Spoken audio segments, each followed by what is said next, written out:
புதிய தலைமுறையின் ஜனநாயக திருவிழா சிறப்பு பேருந்து தமிழ்நாடு முழுவதும் பயணித்து வாக்காளர்களின் நிலையை அறிந்து வருகிறது. அந்த வகையில் ராணிப்பேட்டை மாவட்டம் ஆற்காடு ஸ்ரீ மகாலட்சுமி மகளிர் கல்லூரியில் நடைபெற்ற இளையோருடன் புதிய தலைமுறை நிகழ்ச்சியில் முதல் முறை வாக்காளர்களின் எண்ண ஓட்டங்கள் என்ன என்பதை பார்க்கலாம். நான் ஸ்டேட்டஸ் ஸ்டோரி போட மட்டும் இல்லாம என்னோட ஓட்டால ஒரு சேஞ்ச் கொண்டு வரணும்னு நினைக்கிறேன். அரசியல்ல இதுக்கு முன்னாடி எனக்கு எதுவும் பெருசா எதுவுமே தெரியல. பட் இப்ப ரீசெண்ட் டைம்ஸ்ல நான் நிறைய விஷயங்கள் அரசியலை பத்தி தெரிஞ்சுக்கிட்டேன். நான் எனக்கும் அரசியலுக்குள்ள போகணும் அப்படிங்கிற ஆர்வம்லாம் இருக்கு. ஏதாச்சும் ஒன்று சேஞ்ச் பண்ணணும், கரப்ஷன் எல்லாம் ஒழிக்கணும், நிறைய விஷயங்கள் எனக்குள்ளார ஒரு ஃபீலிங்ஸ் எல்லாம் இருக்கு.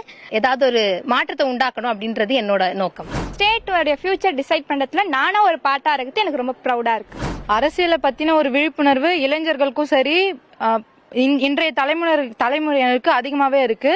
ஆனாலும் நம்மளோட வீட்டுல இருக்கிற பெரியவங்க எல்லா சின்ன வயசுல இருந்தே எல்லா பசங்களுக்கும் தேர்தல்னா என்ன, வாக்குன்னா என்ன, அதனோட முக்கியத்துவம்னா என்ன அப்படின்னு சொல்லிட்டு நம்ம விழிப்புணர்வு ஏற்படுத்தணும். இது வரைக்கும் அப்பா அம்மாலாம் ஓட் போட்டிருக்காங்க. எனக்கும் ஒரு ஆர்வமா இருக்கு. புதுசா நான் ஓட் போடுற வின் பண்ணிட்டா இன்னும் மகிழ்ச்சியா இருக்கும்னு நினைக்கிறேன். ஊர் தலைவராகட்டும், கவுன்சிலராகட்டும், எடுத்தவொடனே ஒரு யங்ஸ்டரா இருக்கிறதுனால வர முடியாது. இது நம்ம அரசியலுக்கு பழகிக்கணும் அப்படின்னு நினைக்கும் போது நம்ம கொஞ்சம் கொஞ்சமா காலேஜஸ்ல எஸ்பி, ஏஎஸ்பி அந்த மாதிரி சின்ன சின்ன எலெக்ஷன்ஸ் எல்லாம் கண்டக்ட் பண்ணுவாங்க இல்லையா, அதன் மூலியமா நம்ம அரசியலுக்கு வர அந்த இன்ட்ரெஸ்ட் யங்ஸ்டர்ஸ்குள்ள இன்க்ரீஸ் பண்ணலாம் அப்படின்னு நினைக்கிறேன் சார்.